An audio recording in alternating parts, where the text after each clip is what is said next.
اعوذ باللہ من الشیطان الرجیم بسم اللہ الرحمن الرحیم۔ بھائی صاحب، مغنی الادیب کا باب ثانی غالباً جمل کے بارے میں گفتگو کرے گا۔ ایک لحاظ سے آپ کو جملے کی دو قسم بتائیں، کبرا صغرا، پھر آج فرماتے ہیں کہ پھر جمل کی دو قسمیں ہیں۔ ان دو قسموں میں سے پہلی قسم کی بھی پہلی قسم پڑھیں گے۔ دو قسمیں کون سی ہیں؟ کچھ ایسے جملے ہیں جن کا محلاً کوئی اعراب نہیں ہوتا، یعنی آپ ان کو محلاً مرفوع بھی نہیں کہہ سکتے، محلاً منصوب بھی نہیں کہہ سکتے، محلاً مجرور بھی نہیں کہہ سکتے۔ لفظاً تو ویسے بھی جملے پر کوئی اعراب نہیں آئے گا۔ کیوں؟ اس لیے کہ جملے کی ترکیب جب کریں گے تو مثلا بھائی یہ آخری لفظ مرفوع ہے من بابل یا من حیث الفاعل یا من حیث الخبر یا من حیث الفلاں، تو صرف آخری لفظ کے مرفوع منصوب مجرور ہونے کا آپ بتا سکیں گے، لیکن پورے جملے کے بارے میں اس کا اعراب ظاہر نہیں ہوتا ہے۔ اچھا، تو اگر ان جمل کا کوئی اعراب نہ ہو تو کہتے ہیں کہ یہ ایسے جمل ہیں جن کے لیے لا محل، کوئی محل نہیں، اور دوسرے جملے ایسے ہوتے ہیں جن کے لیے کوئی محلاً اعراب ہوتا ہے۔ ٹھیک، تو جن کا محلاً اعراب ہوگا اس کو تو 2-3 دن کے لیے فی الحال آپ کہیں کہ آپ انتظار کریں، ہم آپ سے ملنے آئیں گے۔ آج ہم پڑھتے ہیں وہ جملے جن کا محلاً اعراب نہیں ہے۔ اب اس میں سب سے پہلے تو طالب علم والا آپ اعتراض کریں کہ صحیح جب جملوں کی دو قسمیں ہیں، ایک کا محلاً اعراب نہیں ہے، دوسرے کا محلاً اعراب ہے، تو جن کا محلاً اعراب نہیں ان کو آپ نے مقدم کیوں کیا؟ بھائی دو چیزیں میرے سامنے تھیں، میں نے کسی ایک کو انتخاب کیا، کسی ایک کو میں نے پہلے نمبر پہ رکھا، تو گویا کہ میں نے اسے ترجیح دی، اور ترجیح بلا مرجح تو کبھی ہے۔ اگر آپ دونوں طالب علم ایک جیسے ہیں، میں نے جمیع الجہات، پڑھنے میں، تقویٰ میں، اخلاق میں، تمام لحاظ سے ایک جیسے ہیں، مجھے ایک سیب ملا کہ آپ کسی ایک طالب علم کو دیں، حالانکہ اس نے تو مجھے کوئی جو ہے پابند نہیں بنایا تھا کہ کس کو دینا ہے، لیکن اگر میں آ کر ایک کو دوں گا تو بھی آپ طالب علم کہیں گے اس کو کیوں؟ تو اس میں یہ ہوتا ہے کہ میں آپ سے 2-4 صرفی سوال پوچھوں، جس نے بتا دیا اس کو دے دوں گا۔ بھائی کیوں اس کو دیا؟ بھائی اس نے جواب دیا، آپ نے نہیں دیا، تو یہ ہوگی ترجیح بالمرجح۔ لیکن اگر کوئی بھی ان میں خصوصیت نہیں ہوتی پھر میں ان کو مقدم کرتا، تو یہ ترجیح بلا مرجح، اور ترجیح بلا مرجح کبھی ہے۔ تو آپ نے پہلے ان جمل کو کیوں مقدم کیا ہے جن کا محلاً اعراب نہیں ہوتا؟ فرماتے ہیں کہ جو بھی لفظ ہوں یا جملے ہوں وہ عام طور پر مستقل مزاج ہوتے ہیں، عام طور پر ان کو اپنا گھر چاہیے، ان کو پرایا گھر نہیں چاہیے، ان کو اپنی کرسی چاہیے، ان کو پرائی کرسی نہیں چاہیے، کیونکہ اگر پرائی کرسی ہوگی تو وہ جب آئے گا تو کہ اٹھو جاؤ، اپنی کرسی والا مستقل ہوتا ہے۔ تو وہ جملہ جن کا محلاً اعراب نہیں ہوتا وہ کسی مفرد وغیرہ کے نائب نہیں ہوتے ہیں، کسی مفرد کی تعویل میں نہیں جاتے ہیں، نتیجے میں وہ مستقل ہیں، اس لیے ہم نے ان کو مقدم کیا ہے۔ اور وہ جملے جن کا محلاً اعراب ہوتا ہے عام طور پر ہم توجیہ کر کے اس کو کسی نہ کسی مفرد کا جو ہے کیا وہ نائب بنا دیتے ہیں۔ وہ چونکہ نائب ہیں تو نائب سے حیثیت اصل کی زیادہ ہے، اس لیے انہوں نے اصل کو جو ہے وہ مقدم کیا ہے۔ بات واضح ہوگی؟ یہ تو تقدیم کے حوالے سے بات ہے۔ دوسرا سوال یہ ہے کہ یہ جمل ہیں کتنے جن کا محلاً اعراب نہیں؟ کہتے 7 جمل ہیں۔ کتنے جملے ہیں؟ 7 جملے ہیں۔ ان میں سے پہلا جملہ جملۃ المستأنفہ، کون سا جملہ ہے؟ مستأنفہ کو ظاہراً اس میں مفعول کر کے پڑھنا چاہیے، یعنی وہ جملہ کہ جس کے ساتھ ابتدا کی گئی ہو۔ ٹھیک، مستأنفہ کا پھر مطلب یہ وہ جملہ جو ابتدا کرنے والا ہے۔ ٹھیک، تو جملہ کیا ہوا؟ معنی تو ایک ہی ہے۔ اچھا، ضارب اور مضروب کے ایک معنی ہے۔ آپ ابتدا کرنے والے ہو، ایک مرتبہ آپ سے ابتدا کی جاتی ہے، تو دونوں میں معنی ایک ہے؟ ہاں نہیں ہے. خوب، تو جملہ مستأنفہ یہ پہلا، 6 دوسرے ہیں. آج ہم اس پہلے سے جان چھڑائیں گے، دوسرے کی طرف نہیں جائیں گے. پھر جملہ، بھائی آپ ادھر کیا دیکھ رہے ہو، بند کرو. پھر جملہ مستأنفہ کی کہتے ہیں کہ 2 قسمیں ہیں. کتنی قسمیں ہیں؟ 2 قسمیں ہیں. پہلی قسم جو ہے کہتے ہیں ایسا جملہ کہ جس کے ساتھ نطق کی ابتدا کی جائے. مثلا میں نے کہا بسم اللہ الرحمن الرحیم، میں نے اپنے کلام کا آغاز کس کے ساتھ کیا؟ بسم اللہ کے ساتھ. اس سے پہلے کوئی بھی جملہ وغیرہ نہیں تھا، تو ہم اس کو جملہ مستأنفہ کہیں گے. یا میں کہتا ہوں کہ ذوشان ادھر آؤ، ٹھیک ہے، یہ جملہ مستأنفہ ہے. اچھا، جس کے ذریعے نطق کی ابتدا کی جائے اسے بھی مستأنفہ کہتے ہیں. یا وہ جملہ جو جملوں کے بیچ میں ہو لیکن اس کا ماقبل کے ساتھ کوئی تعلق نہ ہو. جیسے بھائی درس پڑھو، مطالعہ مباحثہ کرو، یہ وہ، چلیں جامن کھاتے ہیں، یہ جامن کھاتے ہیں، اس کا نہ مطالعے کے ساتھ واسطہ، نہ مباحثے کے ساتھ واسطہ، نہ پڑھائی، کوئی واسطہ اس کا نہیں ہے، تو ہم کہیں گے کہ یہ جملہ جو ہے کیا ہے، وہ مستأنفہ ہے. اچھا، اب یہ تو نحو والوں نے جملہ مستأنفہ کے اقسام بتائے، لیکن علم بیان والے کہتے ہیں کہ ہماری نظر میں جملہ مستأنفہ کچھ اور ہوتا ہے. کیا کہتے ہیں؟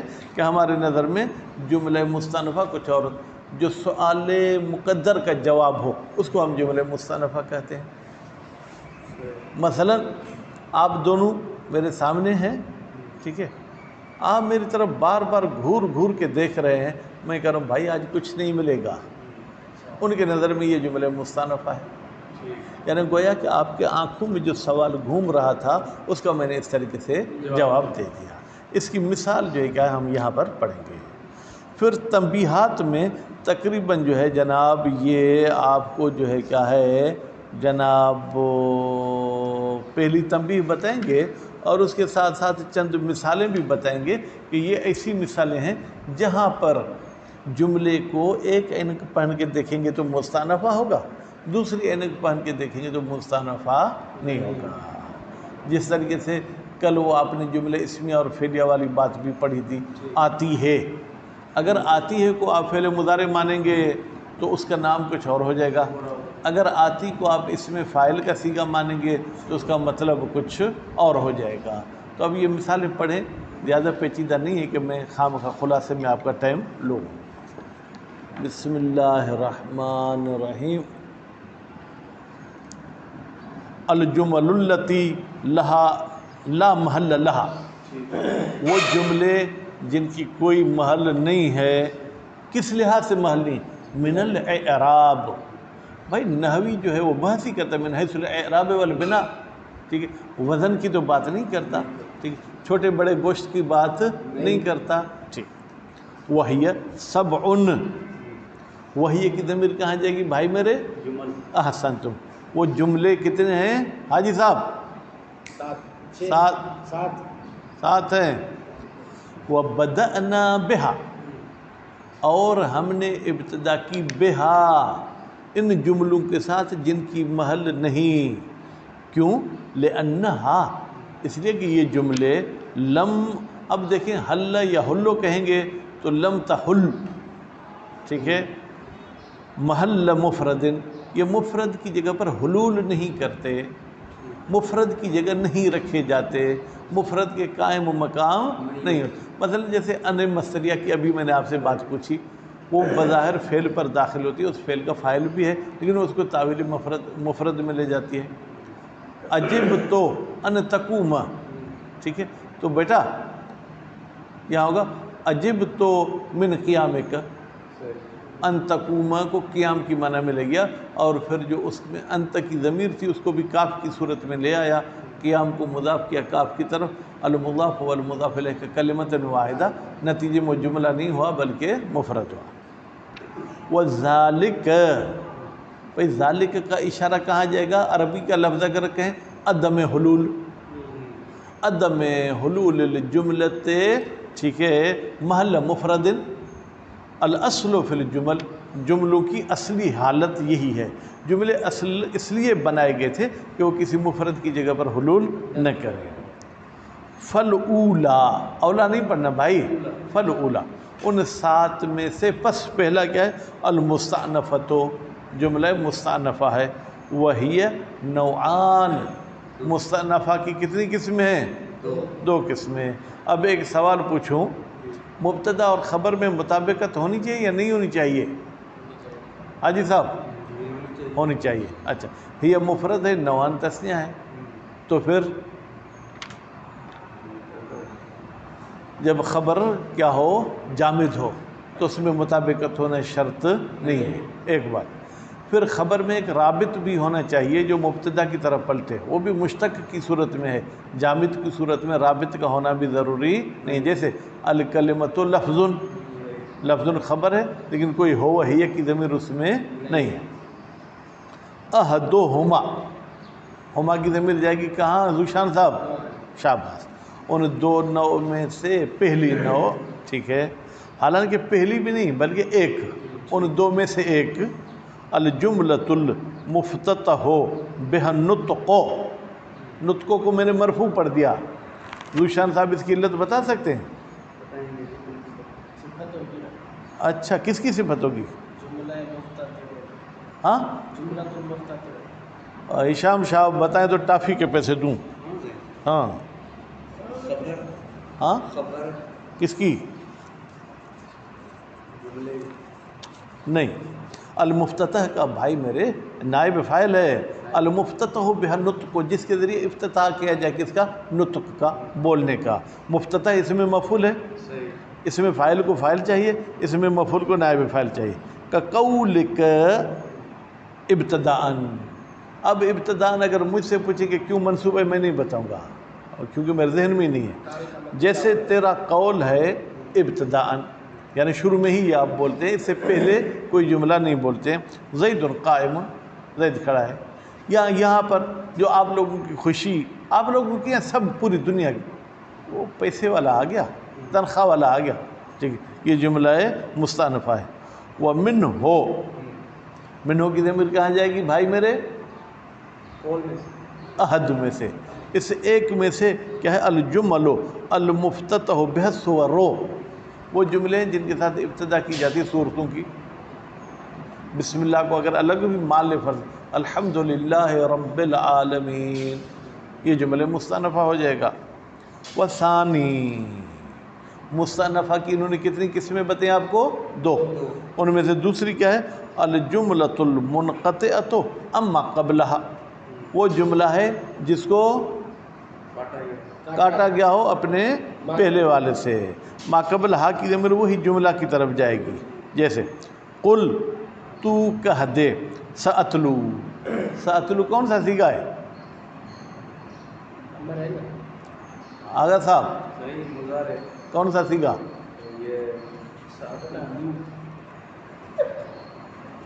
یار دونوں کو نظر لگ گئی کیا؟ احسنتم، یہ ٹافی، ٹھیک ہے۔ تو بھائی آپ نے اس کو فعل امر کیسے مانا؟ سین بھی لگی ہوئی ہے۔ خوب، تو کہہ دے کہ ان قریب میں تم پر پڑھوں گا، تلاوت کی معنی وہی پڑھنا ہے، ان قریب میں پڑھوں گا تم پر، من ہو اس کی طرف سے، ذکرن، ذکر کو۔ تو اب یہ جو ہے کیا ہے، دیکھیں گویا کہ جملہ پورا ہو گیا۔ ان مکننا لہو فی الارض، انا، ان نہیں، انا مکننا لہو فی الارض، یہ جو انا مکننا ہے یہ گویا کہ ما قبل سے الگ کیا گیا ہے، تو اس کو بھی جملے مستأنفہ کہیں گے۔ خوب بھائی، وقول امیر المومنین، اور مولا امیر کا قول ہے علیہ السلام، تجہزو، تیار ہو جاؤ، رحمکم اللہ، رب تم پہ رحم کرے۔ اب رحمکم اللہ کا تجہزو کے ساتھ کوئی تعلق نہیں، اسے الگ ہے۔ ومن ہو، ہاں جی، من ہو کی ضمیر کہاں جائے گی؟ یہ جملے ثانی کی طرف، ٹھیک ہے۔ العامل الملغا، وہ عامل جس کو ملغا کیا گیا ہو، الغاء اور تعلیق اگر ذہن میں ہے تو ٹھیک، نہیں تو پھر جا کے ہدایہ وغیرہ کا مطالعہ کریں، ٹھیک ہے۔ بھائی عامل جس کو الغاء کیا گیا ہے، کیوں؟ لتأخر العامل، اس لیے کہ وہ عامل کیا ہے؟ مؤخر.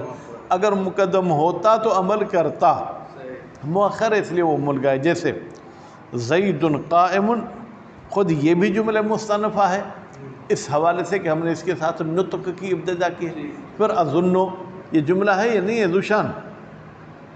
ہاں جی، کیوں جملہ ہے؟ جی ہاں بولا تو بھائی دلیل بھی دو نا ہشام صاحب. اصل تو فعل فاعل ہے، یہ بھی جملہ ہے لیکن یہ ملغا کیا گیا ہے، یہ بھی جملہ مستأنفہ ہے. فَأَمَّا الْعَامِلُ الْمُلْغَى لِتَوَسُّطِهِ، لیکن وہ عامل جو ملغا تو ہوا ہو لیکن مؤخر ہونے کی وجہ سے نہیں، بیچ میں آنے کی وجہ سے ملغا کیا گیا ہے. جیسے زید اظن قائم، تو آغا صاحب کا نظریہ یہ ہے فَجُمْلَتُهُ أَيْضًا لَا مَحَلَّ لَهَا، جملتہ کی ضمیر بیٹا کہاں جائے گی؟ عامل الملغا لتوسطه، اس پورے کی طرف، یعنی اس عامل متوسط کو بھی ہم کہیں گے لا محل لہا. بھی کا مطلب کیا؟ جیسے مؤخر والے کے لیے ہم کہہ رہے تھے لا محل لہا، ایسے متوسط والے کے لیے بھی کہیں گے. الا انہا من باب جمل الاعتراض، مگر یہ کہ اس جملے کا دوسرا نام بھی ہوگا، اس کو ہم کہیں گے جملہ معترضہ. جملہ معترضہ کیا ہے؟ جو بیچ میں ٹانگ اڑائے. اب زید المبتدا قائم اس کی خبر، تو ان دونوں کو آپس میں جو کیا ہے ملنا چاہیے تھا، ان کے بیچ میں کسی اجنبی کو ٹانگ نہیں اڑانی چاہیے، تو اس نے ٹانگ اڑا لی. تو یہ ٹانگ اڑانے کے حوالے سے جملہ معترضہ، اور اعراب نہ ہونے کے لحاظ سے جملہ مستأنفہ. وَيَخُصُّ الْبَيَانِيُّونَ الاستئناف، اور مخصوص کرتے ہیں علم بیان والے جو فصاحت و بلاغت کے مولوی ہیں، وہ کہتے ہیں بھائی استئناف ہم مخصوص کرتے ہیں بما، اس جملے کے ساتھ، کان جواباً لسؤال مقدر. کان میں ایک ہوا کی ضمیر جو پلٹ رہی ماں کی طرف، ماں سے مراد کیا ہے؟ جملہ، یعنی وہ جملہ جو جواب ہو ایک مقدر سوال کا. کبھی سوال مذکور ہوتا ہے آپ کا نام کیا ہے، کبھی میں بار بار گھور کے دیکھتا ہوں آپ کہتے ہیں کہ بلا آپ نے پہچانا نہیں میں ذوشان ہوں، ٹھیک ہے، تو یہ جواب مقدر ہے. جیسے اللہ تعالیٰ کا قول ہے هل اتاک حدیث ضیف ابراہیم المکرمین، کیا تمہارے پاس پہنچی ہے بات ابراہیم کے مہمان کی. پھر المکرمین سے ترجمہ جا کے جمع کریں گے، وہ مہمان جو قابل احترام تھے، ٹھیک ہے. اذ دخلوا علیہ، جب وہ ابراہیم کے پاس آئے، داخل ہوئے یا آئے، فقالوا سلاما، تو انہوں نے کیا کہا؟ سلام. ٹھیک. قال سلام، تو اب قال، یہ قال کا فاعل کون ہے؟ ٹھیک ہے، ہم کہیں گے قال کا بھی فاعل بظاہر جو کیا ہے وہ ابراہیم ہے، تو ابراہیم نے کہا سلام. تو گویا کہ اعتراض ہے، جب انہوں نے سلام کیا تو حضرت ابراہیم نے کیا کہا؟ قال سلام، تو حضرت ابراہیم نے بھی کیا کیا؟ سلام کیا. تو یہ لوگ کہتے ہیں صرف یہ جملہ جو ہے وہ مستأنفہ ہوگا. فَإِنَّ جُمْلَةَ قَوْلِ ثَانِيَةٍ، بتحقیق یہ جو دوسرے قول والا جملہ ہے قال سلام والا، جواب لسؤال مقدر، سوال نہیں پڑھنا بھائی، سوال، کیونکہ سوال اجوف نہیں ہے، محموز ہے، ٹھیک ہے. خوب لسؤال مقدر تقدیرہ، اس سوال کی تقدیر کیا ہے؟ فماذا قال لهم، پھر ابراہیم نے ان کو کیا کہا؟ قال سلام، کہا کہ میرا بھی سلام ہو. ولہذا فصلت الاولی، لہذا اس کا سوال مقدر کا جواب ہونے کی وجہ سے اس کو پہلے جملے پہ عطف نہیں کیا گیا، نہیں تو کہتے وقال سلام، اور انہوں نے بھی سلام کیا. واو کرنا آنا دلیل ہے کہ ان کے ساتھ مربوط نہیں ہے. فلم تعطف علیہ، تعطف کی ضمیر کہاں جائے گی؟ جملۃ الثانیہ. علیہ کا ضمیر کہاں جائے گی؟ جملۃ الاولی. فلم تعطف، تعطف کون سا صیغہ ہوگا ذوشان صاحب؟ مضارع مجہول. صیغہ کون سا ہے؟ میں نے تھوڑی پوچھا کہ کون سا فعل ہے. کوشش کریں انشاءاللہ آپ بڑے آدمی بنیں گے، آپ سے میڈیا والے سوال پوچھیں، جواب مطابق سوال باشد. میں آپ کو کہتا ہوں کہ آپ کہاں سے ہیں، آپ کہیں گے میں ذوشان ہوں. بھائی میں نے آپ کا نام تو پوچھا نہیں، کہاں سے؟ بولو میں پاکستانی ہوں. یا اگر پاکستان میں پوچھتا ہوں آپ کہاں سے تو بولے سندھ میں ہوں. اگر میں سندھ میں پوچھوں کہ آپ کہاں کے ہیں تو آپ کہیں میں ٹنڈول ہیار کا ہوں. اگر ٹنڈول ہیار میں پوچھوں کہ آپ کہاں کے ہیں تو آپ بولے میں شاہپور کا ہوں. ٹھیک ہے، تو جواب مطابق سوال باشد. میں نے یہ پوچھا کہ فلم تُعْتَف کون سا سیگا ہے، کون سا فعل میں نے کہا ہی نہیں، کون سا سیگا ہے. اچھا اس کا ترجمہ یہ ہے کہ تم عطف نہیں کیے گئے، یہ ترجمہ کریں گے. میں نے ترجمہ بھی کر دیا فَلَمْ تُعْتَفُ الثَّانِيَةُ عَلَى الْأُولَىٰ. اب بتائیں کون سا سیگا ہے؟ احسنتم، چوتھا سیگا ہے. تنبیہات. تنبیہات بھائی میرے جمع ہے کس کی؟ تنبیہ کی. الاول یعنی التنبیہ الاول من الاستئناف ما قد یخفا. بھائی استئناف میں سے ما کچھ ایسے جملے ہیں قد یخفا کہ ان کا استئناف ہونا مخفی ہوتا ہے. ٹھیک. وَلَّهُ أَمْثِلَةٌ كَثِيرَةٌ. وَلَّهُ کی ضمیر کہاں جائے گی؟ اس استئناف مخفی یا للاول. اس پہلی تنبیہ کے چند مثالیں ہیں. منہا ان مثالوں میں سے ایک مثال یہ ہے لا یسمعون، یہ شیطان کے بارے میں ہے. من قولہ تعالی، یہ لا یسمعون کہاں ہے؟ سین پہ بھی تشدید ہے، میم پہ بھی تشدید ہے. وحفظا من کل شیطان مارد، اور حفاظت کرتے ہوئے ہر سرکش شیطان سے. لا یسمعون الی الملأ الاعلی، جو نہیں سنتے ہیں اوپر والی خبریں. ٹھیک. اب فرماتے فإن الذی یتبادر الی الذہن، بے تحقیق وہ بات جو دوڑ آتی ہے ہمارے ذہن کی طرف. تبادر کا لفظی ترجمہ تو آپ الموجز اول میں پڑھ چکے ہیں. وہ کیا چیز ہے جو ہمارے ذہن کی طرف دوڑ کر آتی ہے؟ انہ صفت لکل شیطان. انہ کی ضمیر کہاں پلٹائیں گے؟ یہ قول. کون سا قول؟ لا یسمعون والا. یہ صفت ہے کل شیطان کی. او حال من ہو، یا ہم کہیں گے یہ اس کے لیے حال ہے، کیونکہ جب ایک اسم کے بعد جملہ آئے تو وہ جملہ جو ہے یا اس کی صفت ہوگی یا اس کے لیے حال ہوگا. اگر نکرہ ہے وہ اسم تو یہ صفت ہوگی، اگر معرفہ ہے تو یہ کیا ہوگا؟ حال ہوگا. ٹھیک ہے. وَكِلَاهُمَا بَاطِلٌ، جبکہ اس کو صفت ماننا بھی باطل ہے، اس کو حال ماننا بھی باطل ہے. کیوں بھائی؟ اگر آپ صفت مانیں گے تو شیطان تو خدا کی بات چرانے کا شوق رکھتا ہے یا نہیں چراتا ہے؟ چراتا ہے نا. تو لا یسمعون صفت کے لحاظ سے تو آپ کہتے ایسا شیطان سرکش جو خدا کی باتیں نہیں سنتا. یا ملائے اعلیٰ میں جو ملائک نبی کے پاس بات لے کر آ رہے تھے وہ چوری نہیں کرتا، حالانکہ اس کا کام ہی ہے چوری کرنا. ٹھیک. اور اگر آپ اس کو حال مانیں گے تو بھی گویا کہ یہی در حالی کہ وہ نہیں سنتے، حالانکہ وہ سننے کی کوشش کرتے ہیں. اذ لا معنی للحفظ من شیطان لا یسمع. کیا یہ ہو سکتا ہے کہ شیطان کوئی بات یاد کر لے اور نہ سنتا ہو؟ یاد وہی کرے گا جو سنے گا.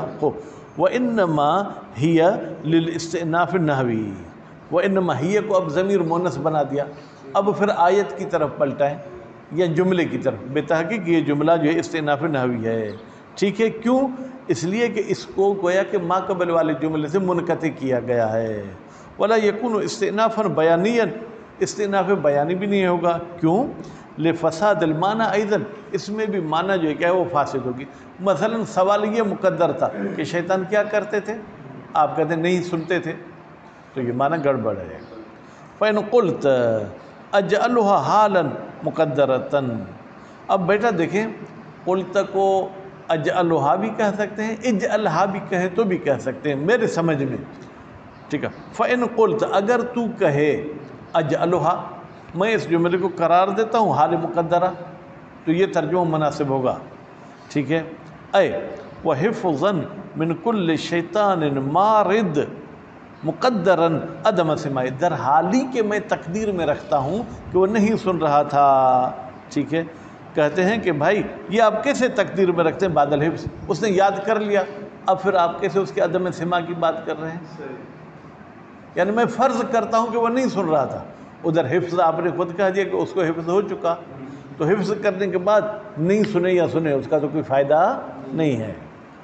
قلنا الذی یقدر وجود معنی الحال، ہم کہتے ہیں الذی وہ چیز یقدرو جو تقدیر میں رکھتی ہے معنی حال کے وجود کو، وہ صاحب الحال، وہ ذو الحال ہوتا ہے جو آ کے اس معنی کو تقدیر میں رکھتا ہے. جیسے الممرور بہی وہ بندہ کہ جس سے گزرا گیا ہے، وہ خود نہیں گزرا، اگر وہ خود گزرتا تو مار کہتے، ممرور بہ. ٹھیک ہے. فی قولک مررت برجل میں گزرا ایک مرد سے، معہ سقر جس کے ساتھ ایک باز تھا. ٹھیک ہے. صائدن بہی غدن در حالی کہ اس کا ارادہ تھا کہ وہ شکار کرے گا اس باز کے ذریعے کل کو. ٹھیک ہے. تو یعنی اسی کا ارادہ تھا، اسی کی نیت میں تھا کہ وہ شکار کرے گا. ٹھیک ہے. اے مقدرن حال المرور بہی ان یصید بہی غدن، یعنی تقدیر میں رکھا گیا تھا گزرتے وقت کہ وہ شخص کل اس کے ذریعے شکار کرے گا. وَالشَّيَاطِينُ لَا يَقْدِرُونَ عَدَمَ السِّمَاعِ، کہتے ہیں شیاطین میں تو ایسی کوئی قدرت نہیں ہے کہ وہ کہیں کہ ہم نہیں سنتے، کان کھلے ہوئے ہیں، آواز آئے گی تو آپ کیسے نہیں سنیں گے. وَلَا يُرِيدُونَ، اور وہ عدم سماع کو چاہتے بھی نہیں، بلکہ وہ کیا چاہتے ہیں؟ سماع چاہتے ہیں، عدم سماع کو نہیں چاہتے. نتیجے میں یہ حال مقدرہ بھی نہیں ہوگا. وَمِنْهَا، ان جملوں میں سے ایک جملہ کہ اِنَّا نَعْلَمُ مَا يُسِرُّونَ وَمَا يُعْلِنُونَ، ہم جانتے ہیں ما اس چیز کو، یسرون جو چھپاتے ہیں کہ ذو شان صاحب ابھی یہاں پر ہیں یا اپنے گھر پر ہیں، وَمَا يُعْلِنُونَ، اور جو وہ ظاہری طور پہ بھی کیا ہے کام کرتے ہیں، دونوں سے ہم باخبر ہیں. بعد قولہ تعالیٰ، یہ جملہ کہاں پر آیا ہے؟ اللہ تعالیٰ کا ایک اور قول ہے اس کے بعد آئے فَلَا يَحْزُنْكَ قَوْلُهُمْ، تمہیں ان کی باتیں حزن و ملال میں نہ ڈالیں. فَإِنَّهُ رُبَّمَا يَتَبَادَرُ الذِّهْنُ إِلَىٰ أَنَّهُ مَحْكِيٌّ بِالْقَوْلِ، کہتے ہیں ہاں ذہن کو تبادر ہوتا ہے کہ إِلَىٰ أَنَّهُ، یہ جو إِنَّا نَعْلَمُ مَا يُسِرُّونَ وَمَا يُعْلِنُونَ ہے، یہ محکی قول ہے.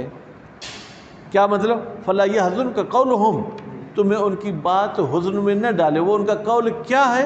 إِنَّا نَعْلَمُ مَا يُسِرُّونَ وَمَا يُعْلِنُونَ، یعنی یہ قول کی وضاحت یہ جملہ کر رہا ہے. کہتے ہیں وَلَيْسَ كَذَلِكَ، ایسا نہیں ہے.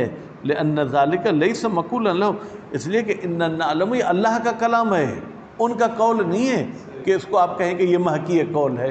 نتیجے میں یہ بھی جملہ مستأنفہ ہو جائے گا. وَمِنْهَا، ان جملوں میں جہاں پر مستأنفہ ہونا اور نہ ہونے کا اشتباہ ہوتا ہے، اللہ تعالیٰ کا قول ہے إِنَّ الْعِزَّةَ لِلَّهِ جَمِيعًا، عزت سب کی سب اللہ کی ہے. یہ کہاں پر آئے ہے؟ بعد وَلَا يَحْزُنْكَ قَوْلُهُمْ، تمہیں ان کی بات نہ ڈرائے، ان کی بات تمہیں غم نہ دے. ٹھیک ہے.